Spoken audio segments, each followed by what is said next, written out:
Well, good day, everyone. Thank you for joining us for today's ScrumPulse. This is number 6, I believe, in the series of webinars that we have every month to 2 months available from Scrum.org. And today we have Kate Terlecka, who is a professional Scrum trainer in Poland, who will be talking to us today about the psychological models in Scrum. But before we get to that, I thought I would introduce myself. My name is Mark Noneman, also a professional Scrum trainer with Scrum.org. And along with Jessica Greenblatt and Ravi Verma, we run the ScrumPulse webinar. Let me tell you a few things about ScrumPulse. First of all, again, we have it periodically. And if you could go to the next slide, there we go. You can register for this webinar, which is completely free, at scrum.org/ScrumPulse. And if you're not able to make the live recording, you're able to view the recorded webinar after the fact on the youtube.com scrum.org channel.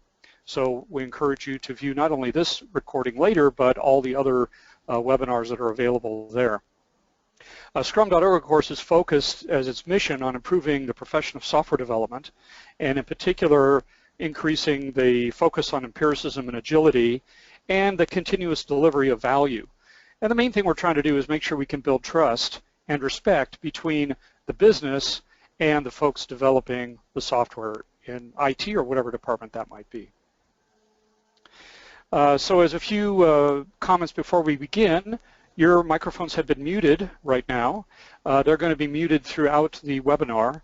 We do want you to join the conversation by sending us questions, and you can do that in several ways. First, in the GoToWebinar chat window, you can type your question, or you can tweet it.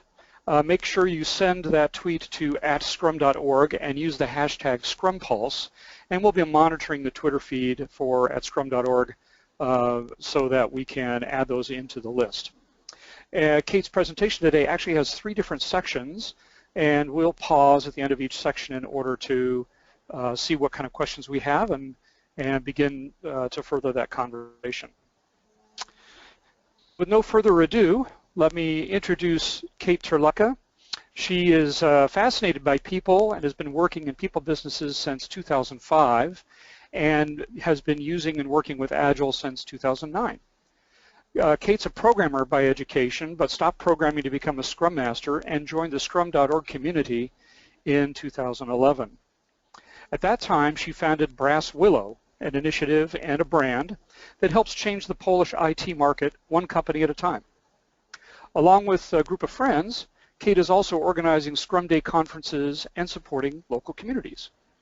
So without further ado, Kate Terlecka. Good morning to everyone who has a morning outside their window. Good afternoon to everybody whose afternoon it is, and good evening to the ones that are staying up and staying at their computers just to hear what I'm about to say. Thank you very much.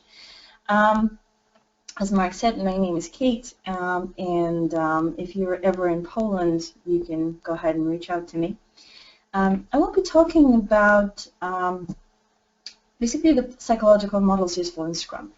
There are probably hundreds of those that you might use and you might find useful in Scrum, but I picked the 3 that I end up presenting in lots of my classes because they explain some of the processes that happen when teams are adopting Scrum, on how Scrum Masters interact with their teams, and basically how teams learn to become good in what they're doing. So the 3 models that I picked for today's webinar are the Dreyfus model of skill acquisition. Basically, this is how people acquire skills, how human beings acquire skills. There are several levels you have to go through to become a master, and we will look closer with this model. The second one is French and Raven's 5 forms of power.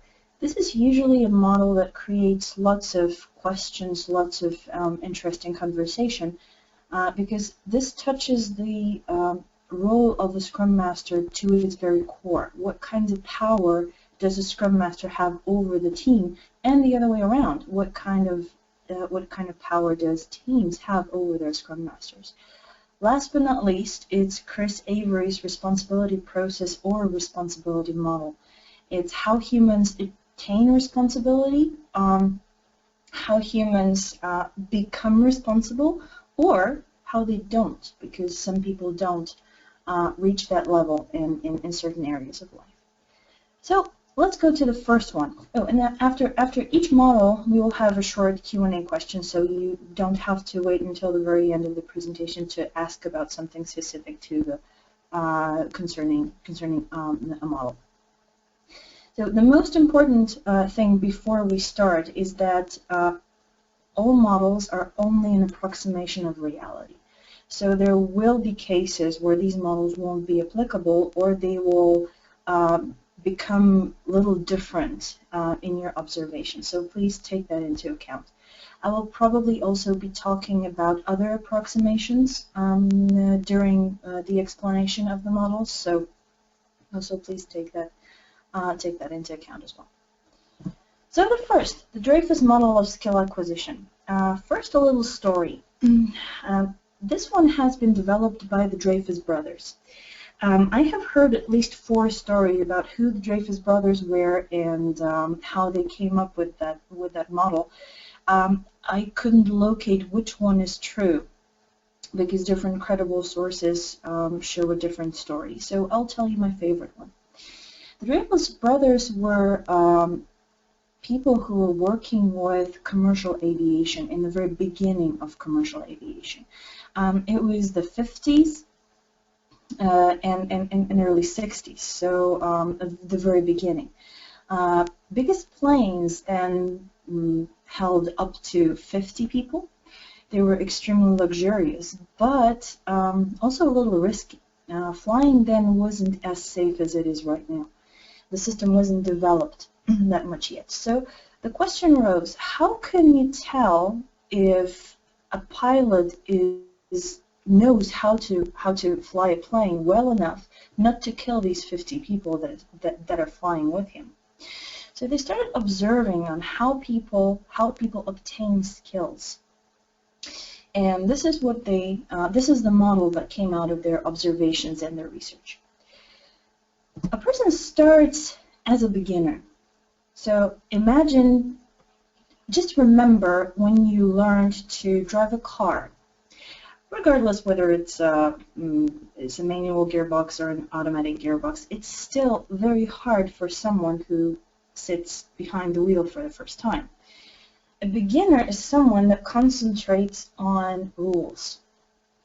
The rules and regulations, you sit in your car and then you have the steering wheel, the brake pedal, the accelerator, the clutch, the gearbox with different settings. You have the controls behind the steering wheel. You have all these things on the dashboard that indicate something, and you have to be aware of every single thing out of this.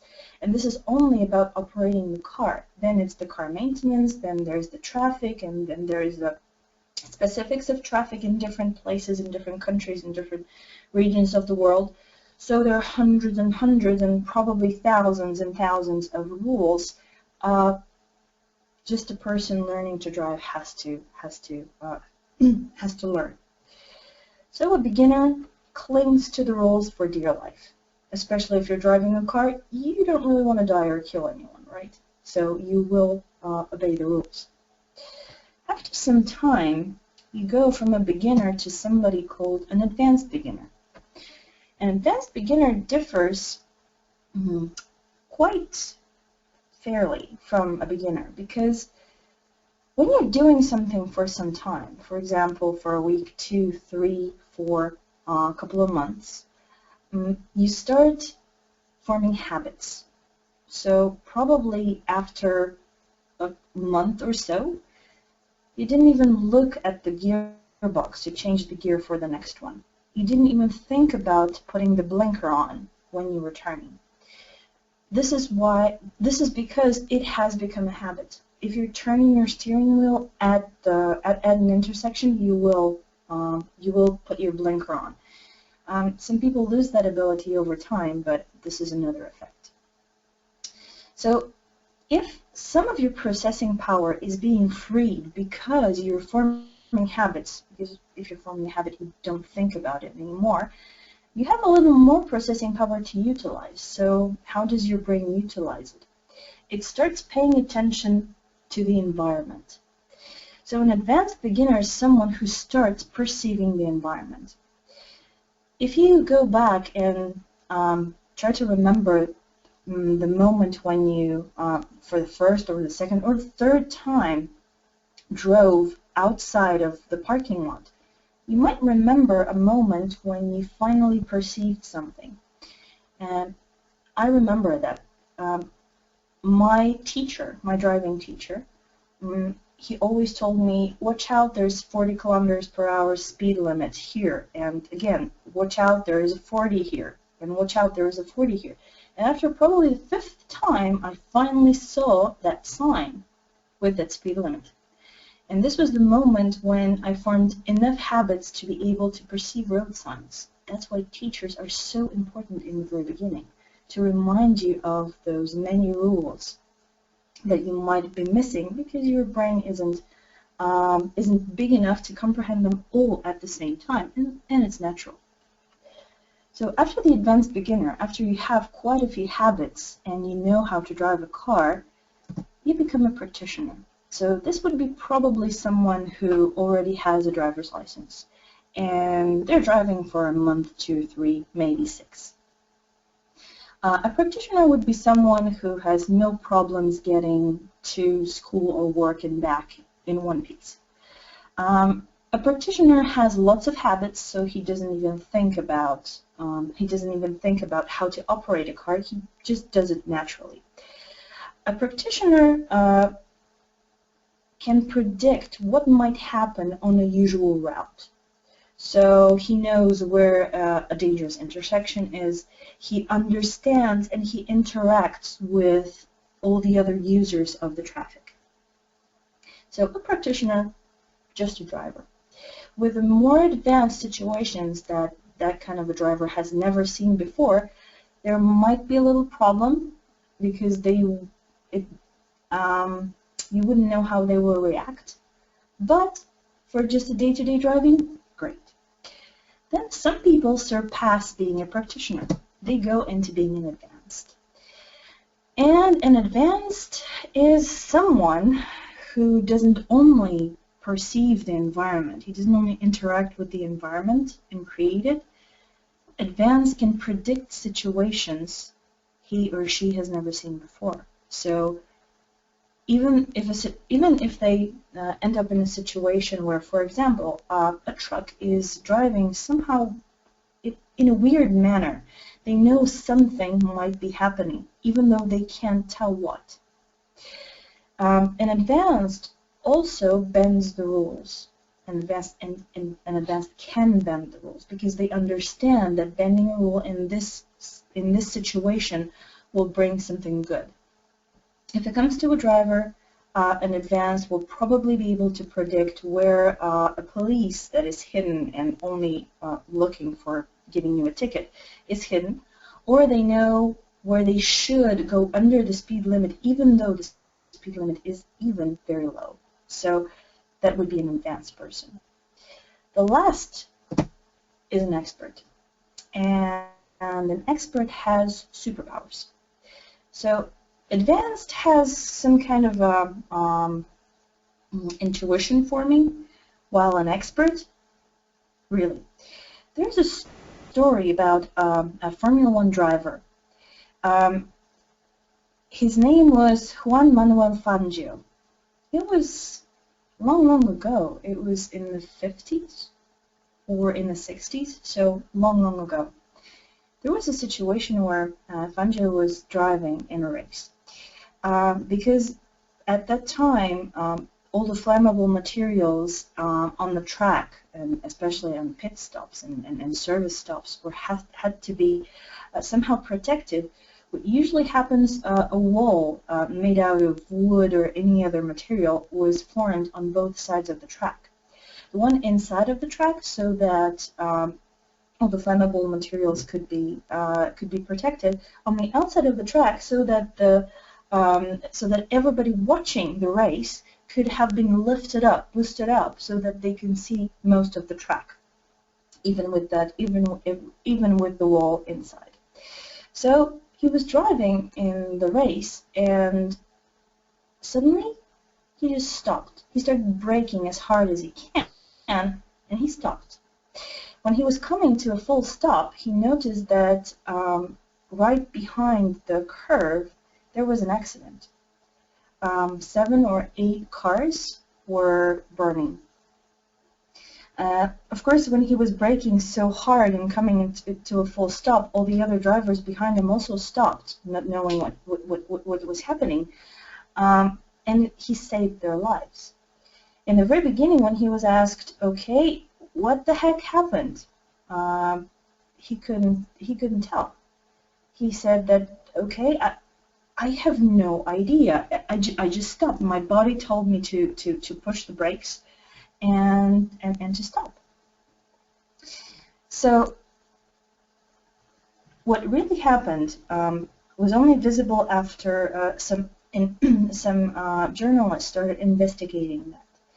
And he probably saw that the crowd on top of the wall wasn't waving their flags and cheering as normal. They were doing something else. Probably he caught it with the corner of his eye. And after they told him that, he suddenly said, "Oh my God, yes, really, this is what happened. Now I remember that there was something off in the corner of my eye, and I saw that, and I started braking. But I wasn't aware of that until you told me." So these kinds of stories happen to experts. Experts break the rules. Experts break the rules to create new ones. Experts know how to break rules, and basically are allowed to break rules because they understand all the consequences. So going back, I mean, no, let's do it the other way. There is a trap in this model, and it's an effect that was first described by a couple of gentlemen, Mr. Kruger and Mr. Dunning. It's something called basically the Dunning-Kruger effect, or Kruger-Dunning effect. Both the names are in effect. Basically, when you're somewhere from the beginning of the advanced beginner until you are a practitioner, you're in the kind of a red zone. During an advanced beginner, when you're starting to form habits and your processing power is being freed, you start feeling sure. You start feeling like an expert. But you're not yet. So you start bending the rules and modifying the rules. And how does it end? In my driving, I ended up in the bushes. My brother, when he learned to play guitar, he started to get few of the chords, and suddenly he wanted to play a very complex musical line. One of his fingers got stuck between the guitar strings, and he dislocated his finger. So if it comes to playing instruments, it's not that hard, but makes people quit. If it comes to Scrum teams, what happens is they start modifying Scrum. You've probably seen a team that after three or four sprints, they say, "No, we don't need retrospectives," or "Let's not do daily Scrums," or "What do we need the planning for? We will only do the refinement and we'll be fine." This is what happens. So they're modifying Scrum, being at the beginning of their journey, not in the very end. So look in your memory. You probably know when the Dunning-Kruger effect has happened. So this is the end of the story of the Dreyfus model. Great, thank you, Kate. Hey, I just wanted to remind everyone, if you have any questions, you're welcome to type them directly into the chat window in the GoToWebinar or to tweet them. Make sure that you add the hashtag ScrumPulse to your question. While we're waiting to see if there are any questions that come in, Kate, this Dunning-Kruger effect is kind of interesting. I've seen this before. Are there any particular factors that might lead this to occur? Is it something that always happens to advanced beginners, or are there certain factors that contribute to the effect? Actually, the studies show that it always happens, because you always have that moment when you feel sure that your abilities are starting to appear in that certain area. It might be very short, so that you feel sure, especially if you know about this, that this will happen. So you feel sure, and then you know about it, so you're careful, basically. My brother, after learning to play guitar and dislocating his finger, he heard about this effect, and when he was probably under this effect when learning to drive a car, he always asked someone to drive with him, so that he will be safe, and he wouldn't do something bad on the road while driving with this effect. But basically, it always happens. It might be only a moment, but it does. All right, very good. I suppose that matches what I've observed of people adopting Scrum, seeing a few successes, and then trying to modify the framework. Well, we don't have any other questions right now, so why don't we go ahead. Don't forget, everybody listening in, that we have 2 more sections in this presentation, and your questions are welcome at any time. Go ahead, Kate. All right. So the second model is the French and Raven's 5 forms of power. So this is the big one. This is a model that's also being used in court, in justice, in judging people. It's a very potent one. So the first part, the first thing that I have to tell you before I go to the forms of power is that power can only be given. You cannot take power. And basically, if someone has power over me, I will grant that person's wish, or I will obey their command. So this is power. And I always have a choice to say no. So power can only be granted. Someone cannot take power. Let's take also into consideration the hardest situation. For example, let's imagine someone is holding a gun against your head. You always have a choice, even in that moment. You can't say no. You will suffer consequences, but the choice is yours. You always have to give power over yourself. So we will start from the power that we're all born with, and it's present everywhere in nature. So basically all the animals have it. So it's the coercive power. It's the power to punish. So basically, if you don't do something for me, I will punish you. So this is coercive power. There is also a power that's very similar to it, but for the sake of our understanding of the model, we don't really need to separate these two. It's a rewarding power. So a rewarding power, so if you do something for me, I will do something good for you. I will reward you. So these two, we're born with them. Basically, from the first few minutes of our lives, if it hurts, we don't want to do this. If it's nice, we want to continue. Yeah? So if someone is doing something good for us, we're glad. And if someone is doing something bad, we want to probably escape. We want them to stop. And the rewarding and coercive power is instinctive.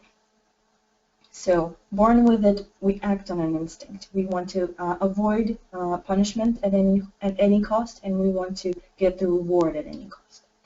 So if you're using the coercive and rewarding powers, you will get compliance. So you will get that someone or something, because this is what training animals is all about. You will get compliance, but nothing else. Only compliance. The second, actually the third form of power is the given power. And this is a little different because for the given power you need social structures. So given power will be observed with animals that form social structures. For example, dogs. By the way, dogs are great subjects of observing certain elements of psyche that are also present with humans because they learned a lot during their evolution from humans. So given power is someone with a given power in human societies would be probably a king, some kind of formal leader, a president, a manager, a parent, or a priest of a religion that's ours.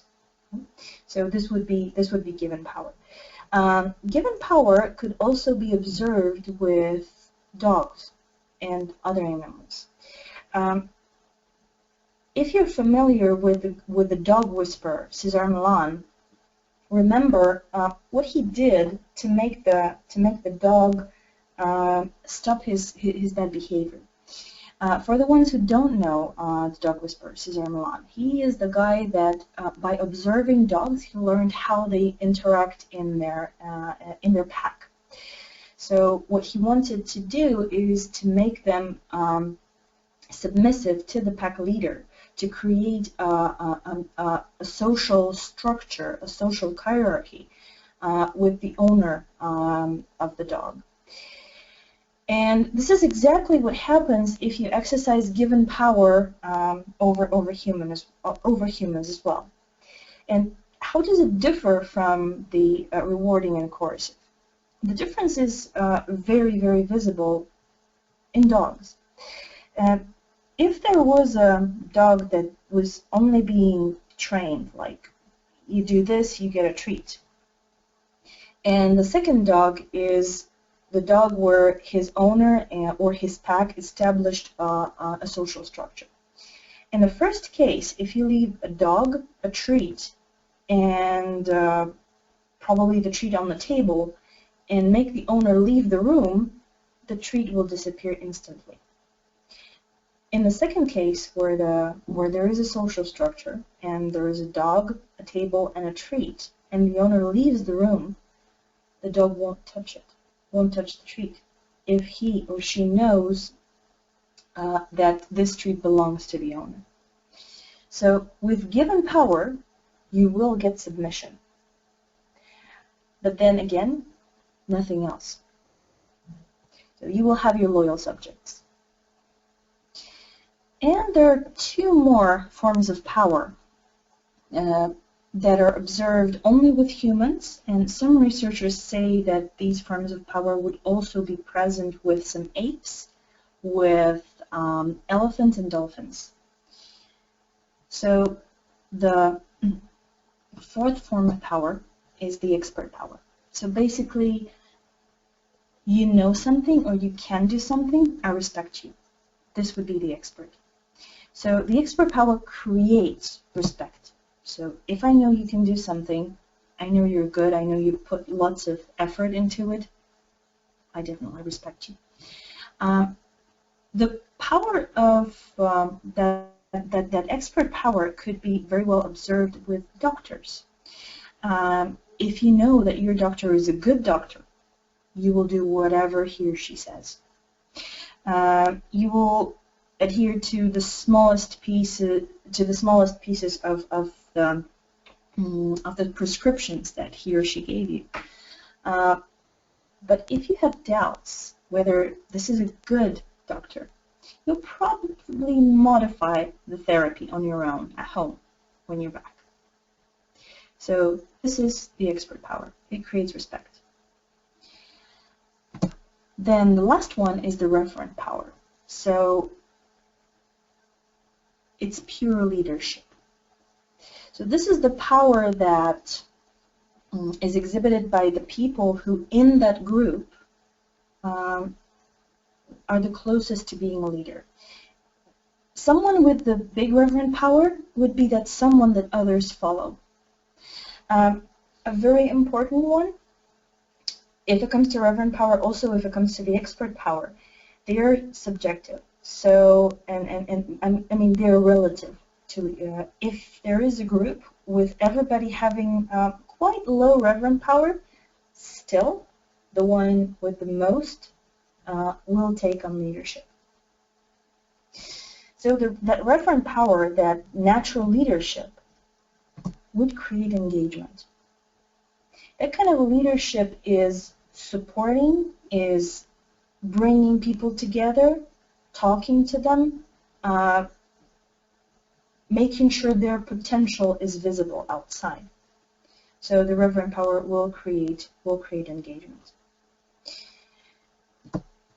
There's also a sixth power, but then it's being disputed as whether it is a sixth form of power or just a different manifestation of the powers 1 and 2. And this dispute has not been settled. As to an informational power, which is only present with informational societies as we are in at the moment. Informational power is the power to modify information, to release lots of irrelevant information, to withhold information, basically any information manipulation. So, for example, I could, according to the definition, I could exercise an informational power right now, and for example, distort the view of the models that I am currently explaining. Also, my informational power is in the fact that you are listening to what I have to say. And so I do have some information for you, and you do or do not believe in what I say. So looking at this model, excuse me, they're rewarding and coercive, the most primitive powers. They are located in parts of the brain that act instinctively. The given power are in more advanced structures of our brain. So the given power acts as a habit. So basically, we are taught to respect given power. And then if it comes to the expert and referent, we analyze it each time. So the expert and referent power are being processed by the gray matter in our brain. So the most advanced part of it. What's interesting in this model is that what happens if we're in a stressful situation. For example, we're an expert and we're usually basing on respect. And we go to a stressful situation where we can coerce or reward. We will use it instinctively. And the rewarding and coercive powers are more potent than any other power, because they lay at the basis of our existence. We are born with it. So if we have all 5, it's really, really hard not to use the bottom 3 when you are in a stressful situation. If we want to create a great team, we would want to use the expert and referent power in that team.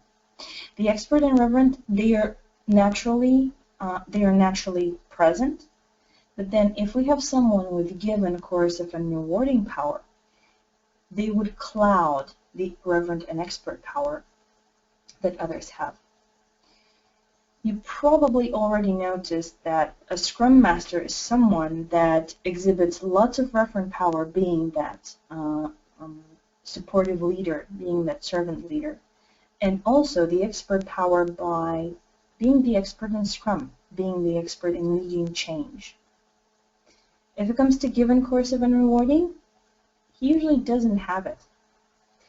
That's why, especially in countries where the distance to power is quite high, having Scrum Masters with given, coercive, and rewarding power might be dangerous.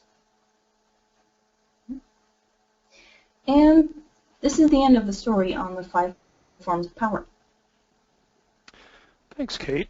So again, everyone, if you would like to put your question into the chat window or tweet it at Scrum.org and use the hashtag ScrumPulse, we'll be able to relay the question to Kate. While we're waiting, Kate, around the power questions, you know, as you stated, the coercive and rewarding powers are kind of that basic thing that we all use, and we do get obedience out of it. Is that okay? I mean, isn't it okay to have obedience and get respect at the same time if it was possible to do that? Mm-hmm. Yes, it is possible to have, let's say, both rewarding, coercive, and expert powers. But then the coercive and rewarding powers are stronger because they are at the very bottom of our existence. So if there is an expert, but if that expert wants to, for example, wants to punish us for something, we forget that he's an expert. We only see the fact that he wants to punish us for something. Or let's say there is a leader, but if that leader sets a reward for something, we would not become engaged in whatever our community is doing. We will only strive for that reward. So basically it's about the strength of the powers. Okay. Well, and as you said, we get obedience but nothing else. Mm-hmm. We're still waiting for questions. What does it take? What kind of behaviors or skills do you have to get to that referent level of power? Mm-hmm. You don't really need lots of skills because you are born with some reverent power. I mean, you do exhibit it all at any time. If it comes to expert, you definitely have to study something or learn to do something. But if it comes to referent, some people refer to it as charisma. I know that this is a wrong word and it's got lots of bad press lately. But if you want to have let's say, a mental shortcut, you can treat it as that. You probably know lots of people who do have that quality. These are the ones that have quite high referent power. But if you would like to increase your referent power, supporting people, being able to engage them in activities where they grow, and engaging them in activities that you do along with them would definitely increase that for you. Very good. All right. No other questions here, but we did have a question back on the Dreyfus model. So I'll kind of back up perhaps. This question came from Dennis Mansell, both in the webinar tool as well as on Twitter. And he asked, is the Dunning-Kruger effect not something that we should welcome, learning by experimenting? What do you think about that? That's a very nice perspective of looking at it. I would say yes, of course. Make mistakes, learn. It's beneficial to know about this because this is the moment when people quit because they modify whatever they are about to do too much. For example, this happened to a friend of mine that learned playing piano. After a few months, he attempted one of the Chopin's sonatas. He failed miserably, and then he gave up because he said, no, playing piano is not for me. And he's probably better than half of the people learning piano at his level right now, but he quit. So learning, yes, but the Dunning-Kruger effect might be very, very, let's say, potent. It might be potent enough to make you quit, even though you shouldn't. I see. So yes, do learn from experience, but watch out if it's not too deep. Great, and I suppose having someone to help you learn, having someone who's knowledgeable in that experimental period, so you can know whether your experimental results were expected or not. In your example, well, the Chopin piece is too difficult for you at your stage. You should be growing it. So getting that instruction would probably be helpful as well. Yeah, exactly. Very good. That's why. All right, we don't. Go ahead, Kate. Yeah, that's why the teachers at the very beginning, at the beginner and advanced beginner level, are so needed. I'm not talking about teachers who always show you what to do, because these are good at the very beginner level. But if it comes to advanced beginners, someone who might notice that you are doing something different, and if you're sure if you want to continue. So this is the benefit of the teacher on an advanced beginner level. Great. So more toward a coach or a mentor instead of a teacher, per se. Yep. Very good. Well, we don't have any other questions in this section, so if you'd like to proceed, go ahead. Okay. So the third element, responsibility, by Chris Avery. So Chris Avery is a guy that's working with upper management. And he's talking something he calls the leadership gift. Basically, he's a wise man. So if he's broadcasting something, you should consider looking at it. But the most important tool that I believe he developed is the responsibility model. So I will use a few examples to illustrate how this goes. Let's start from the very bottom. The lowest responsibility, or basically irresponsibility, is denial. So something happened, but you deny it happened. An example, I lost my keys. A denial would be, I'm rummaging through my purse and I'm looking through my car, through the trunk, under the seats for the 50th time. They're not there, but I don't admit. I'm saying, no, they have to be there. I don't admit I lost the keys. So I deny something happened. With little kids, as they grow and learn how to be responsible, in the very beginning would be, who broke the vase? And the kid would go, what vase? Vase isn't broken. I don't know anything about the vase. That would be the denial. And probably at work, you might have heard, it works on my machine. So this can be denial as well, unless it works on your machine, but that's, I haven't seen it many times. The next level is lay blame. So you denied. Now there is a little bit of evolution because you admit that something happened. But I lost my keys, and I say, oh my God, this stupid cashier, she had to talk so much. Of course it's her fault. I had such a heavy shopping, and that security guard was eyeballing us all the time. So of course I lost the keys because of her.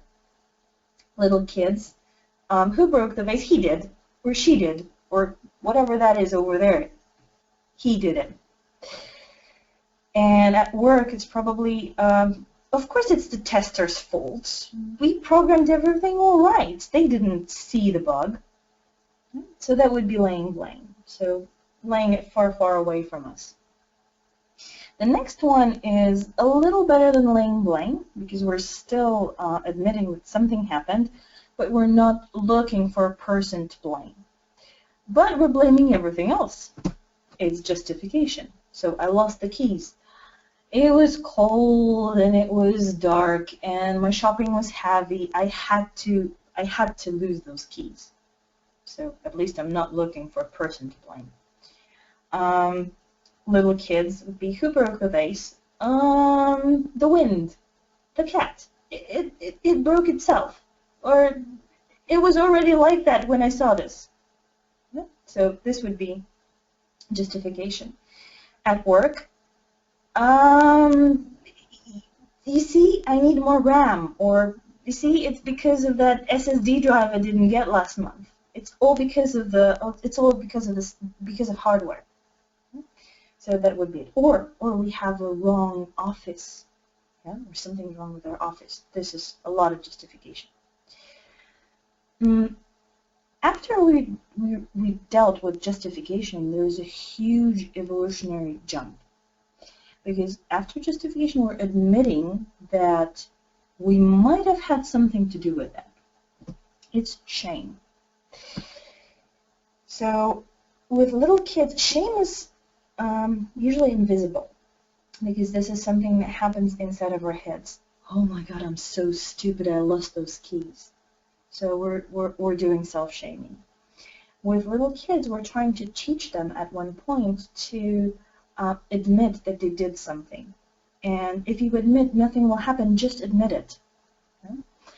And at work, we usually start thinking that, oh my God, I'm such a stupid programmer, I didn't think this through.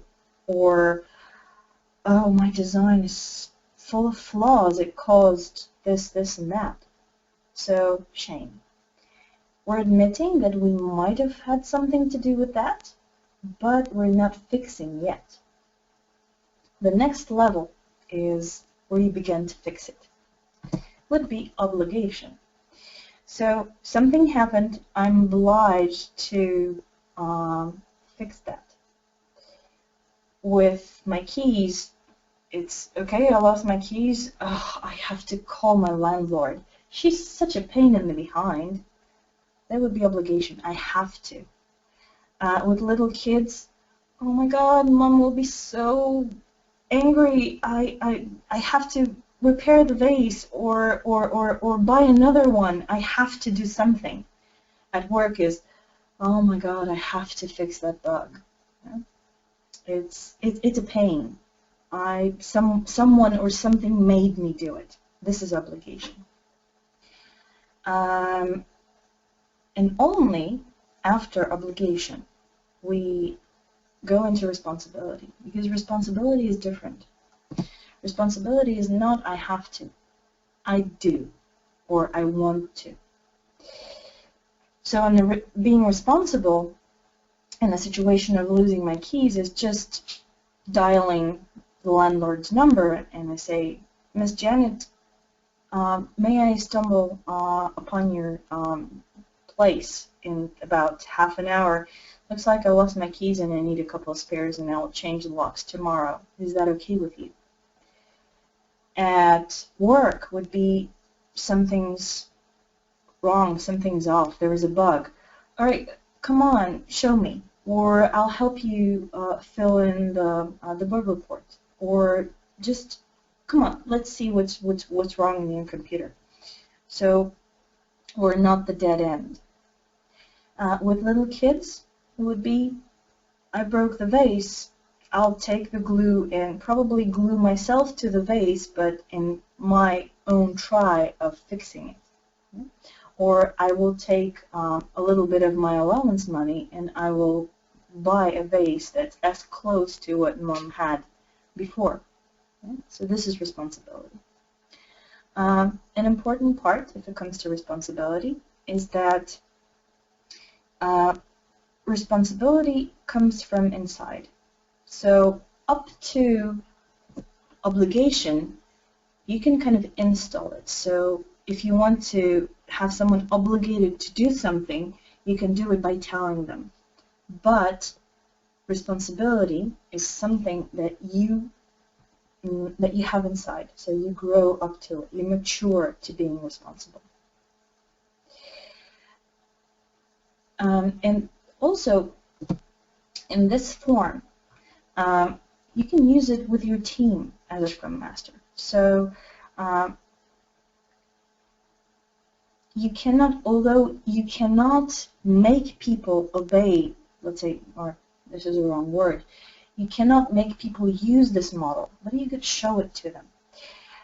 What usually happens in the teams where I show this to, because you as a bystander, you cannot tell what level that person currently is on, judged by their words. Although sometimes it's very close to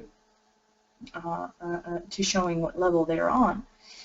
But you can always ask if that person is also aware of that model. What level was that on? I had a situation where one of the teams that I was working with basically hit me with that model. It was about 100 people company, and they asked me to look through their Jira to set it in a way that their backlogs would be easier to use. So I said, okay, I don't have much experience with it, but I'll look through it. So I started doing trial and error, how to come up with a nicer implementation of a backlog. It was long ago. There was still a green hopper, and about 3 hours into me messing everything up with the Jira, someone came into my room and said, Kate, yes, you know that we can't work. I was like, okay, why? First, we couldn't move anything in our backlogs, up or down or left to right, and now everything is gone. So I started swearing on anything Jira related, on the implementation, on how the options are hidden, or on how it doesn't show that I'm administering the whole instance, not only one project, on how the admins configured it wrong. So basically, I found anything that could have been wrong with it. And after a few minutes of me shouting that almost out loud, one of the guys looked from up there, from up above their desk, with some very weird, a little scary smile, and said, "Kate, what level was that on?" I immediately started fixing stuff. So I immediately rolled back all the changes I did so that everybody could work. I just shut up. It was a beautiful situation. It it was the first time that somebody used it in such a situation on me, and it was eye-opening. So with your teams, you can always print out a poster from Chris Avery's site. It will be in the links in the end of the presentation. Tell your team that something like this exists, and if they want to become more responsible, they might want to use it. So this is the end of the story of the responsibility model. Great, thank you, Kate. Say if you've got a question, please make sure that you either put it into the webinar tool in the question or chat window, or you could tweet it to us at Scrum.org and use the hashtag ScrumPulse. We don't have any questions right now, but I was thinking, Kate, as we talk about this responsibility level, it seems to me that this is sort of a natural growth. Some people maybe never make it past laying blame or justify. Seems like politicians particularly never get past that. I agree. But as we as fully functional adults get up toward obligation, even taking ownership and responsibility, are there examples where you'll fall backward, where you normally take responsibility, but for some reason or other you start blaming yourself instead of fixing? Mm-hmm. Yes, it happens, especially if you have some kind of a toxic relationship. You can observe that. So let's say you were working in a remarkable team. The team was dismantled due to any reason, and you go back to a team that's laying blame all over.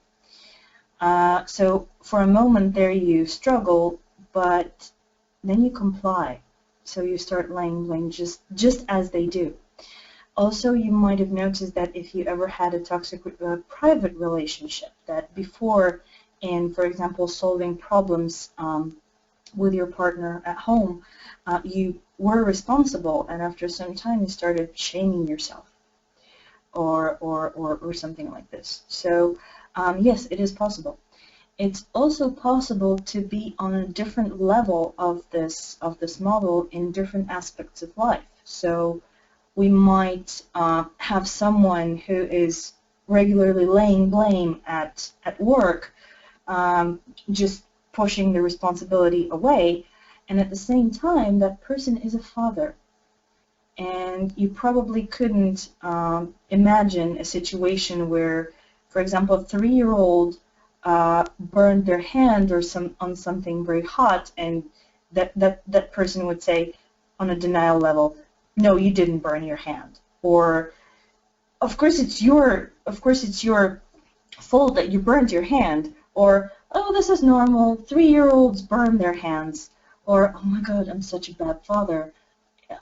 I let my 3-year-old burn their hand, or oh my God, my 3-year-old burned his hand. I now have to stick him under cold water. Oh, such a pain. No, you would probably just grab that little crying thing, comfort them, and just instantly put their finger under a running cold water. So you might be on a different levels, and you might also go back a level or a couple. Very good. I suppose just linking these together, your skill level in a given area might affect your level of responsibility too. Perhaps an expert in database may feel the responsibility and wanting to take ownership and fix things, whereas that same person might only be an advanced beginner in I don't know, UI design or something like that, and perhaps would try to justify why they did what they did. Do you think there's any linkage like that? Oh, definitely. It's also with the expert power. If you have the expert power, you're kind of the expert leader in a situation like this. So let's say you're an expert DB admin from the Dreyfus model. You have lots of expert power, so you feel responsible for the for what you come up with and what the other people will be using in their daily work. Great. Well, that sounds like a topic for another webinar, maybe. It might be. Very good. Well, we haven't had any questions come in, so I think you've got another slide or two to close out, and then I have a couple things to say to wrap up. So why don't we proceed with that? Mm-hmm. Yeah. So basically, if you're interested, these are the sources. The first one is a book. It's a free book available through Google Books. It's something called Encyclopedia of Power. It's where you would find the parts of the initial paper done by French and Raven.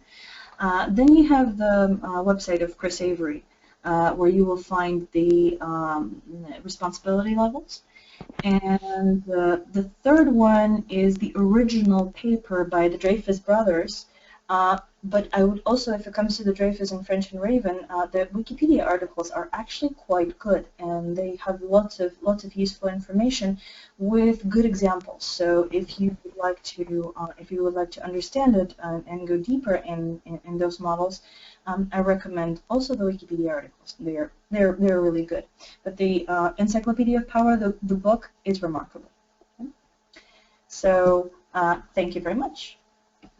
All right, very good. I think we're done with the questions, but I do want to remind people that the ScrumPulse does try to focus on trying to help people improve the profession of software development, which of course is the mission of Scrum.org. We have the ScrumPulse webinar roughly periodically, about every 4 to 6 weeks. In fact, in September, on the 23rd, we'll have Eric Landers presenting how to ship your software with confidence and speed. So we look forward to that. Thank you so much, Kate Terlecka, for giving us various models that we can use to evaluate our performance in not only the Scrum environment at work, but even our home and our personal lives. I think that was very instructive. Thank you, everyone, for attending. I appreciate your attention, and we look forward to having you at our next ScrumPulse. Thank you. Thank you very much, Mark, for hosting me here and for having that amazing, soothing voice over. And also inviting all of these people who were listening. I could tell a few last names that I know these people. So thank you also very much for attending, and whoever will be listening to the recording. Thank you, Kate. Bye now. Bye-bye.